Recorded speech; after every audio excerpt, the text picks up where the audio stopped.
രാവിലെ തന്നെ വണ്ണം കുറയ്ക്കാനുള്ള പരിപാടിയായിട്ട് ഇറങ്ങിയിരിക്കുകയാണ്. അപ്പം രാത്രി തന്നെ പാലിൽ ഒരു 1.5 സ്പൂൺ ചിയാ സീഡ് ഇട്ട് ഞാൻ ഫ്രിഡ്ജ് വെച്ചിട്ടുണ്ടായിരുന്നു. ഒരു കപ്പ് പാലെടുത്തിട്ടുണ്ട്, അതിലേക്ക് 1.5 സ്പൂൺ ചിയാ സീഡ് ഇട്ടിട്ട് ഫ്രിഡ്ജിൽ വെച്ചിട്ടുണ്ടായിരുന്നു. ചിയാ സീഡ് ഇട്ടതിന് ശേഷം നമ്മൾ നന്നായിട്ടൊന്ന് ഇളക്കി നന്നായിട്ടൊന്ന് പാലിനകത്ത് യോജിപ്പിച്ചതിന് ശേഷം അടച്ച് ഫ്രിഡ്ജിൽ വെച്ചു. ഒരാഴ്ച ബ്രേക്ക്ഫാസ്റ്റ് ഇങ്ങനെ കഴിക്കാമെന്ന് വിചാരിച്ചു, വണ്ണം കുറയുമെന്ന് നോക്കാമല്ലോ. അപ്പോൾ പാലും ചിയാ സീഡും എല്ലാം അടച്ച് ഫ്രിഡ്ജിനകത്ത് വെച്ചിട്ടുണ്ട്.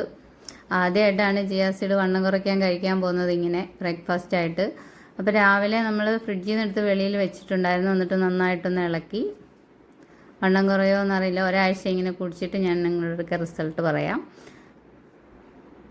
അപ്പോൾ അത് ഞാൻ വേറൊരു പാത്രത്തിലേക്ക് ഒഴിച്ച് മാറ്റിയിട്ടുണ്ട്. ഗ്ലാസ്സിനകത്ത് എല്ലാം കൂടെ പറ്റത്തില്ലല്ലോ, അതുകൊണ്ട് വേറൊരു ബൗളിലേക്ക് ഇത് മാറ്റി നന്നായിട്ടൊന്ന് ഇളക്കിയതിന് ശേഷം നമ്മളിനി ഇതിലേക്ക് ഒരു റോബസ്റ്റാ പഴം, വലിയൊരു റോബസ്റ്റാ പഴം അരിഞ്ഞതും ഒരു ചെറിയ ആപ്പിൾ അരിഞ്ഞതും കൂടെ ഞാൻ ഇതിലേക്ക് ഇട്ട് കൊടുക്കുകയാണ്. ഇതാണ് അപ്പോൾ ഇന്നത്തെ എൻ്റെ ബ്രേക്ക്ഫാസ്റ്റ്. വേറെ ഒന്നും കഴിക്കുന്നില്ല, ബ്രേക്ക്ഫാസ്റ്റായിട്ട് ഇതേ ഉള്ളൂ. ഇത് നല്ല ഹെൽത്തിയാണ്. ചിയാ സീഡ് ഫൈബറും പ്രോട്ടീനും ഒക്കെ ധാരാളം ഉള്ളതാണെന്ന് എല്ലാവർക്കും അറിയാമല്ലോ. അപ്പം നല്ലൊരു ഹെൽത്തി ബ്രേക്ക്ഫാസ്റ്റാണ്, അത് നമുക്ക് വിശക്കത്തും ഇല്ല. അപ്പോൾ ഇതിൻ്റെ കൂടെ ഞാൻ മധുരത്തിന് വേണ്ടി ഒരു അല്പം തേനും കൂടെ ചേർക്കുവാണ്. പിന്നെ നമുക്ക് എന്തെങ്കിലും നട്ട്സോ ഒക്കെ, അങ്ങനെ പിസ്തായോ ബദാമോ അങ്ങനെ എന്തെങ്കിലുമൊക്കെ ഉണ്ടെങ്കിൽ ഇടാം. അപ്പോൾ ഞാനൊരു 5-6 പിസ്ത ഇട്ടിട്ടുണ്ട്. അപ്പോൾ അത്രയേ ഉള്ളൂ ഇന്നത്തെ ബ്രേക്ക്ഫാസ്റ്റ്. ഇത് കഴിച്ച് നോക്കിയിട്ട് ഞാൻ റിസൾട്ട് പറയാം. ഒരാഴ്ച കുടിച്ചിട്ട് എൻ്റെ വെയിറ്റ് ലോസ് എന്തായെന്ന് ഞാൻ പറയുന്നതായിരിക്കും.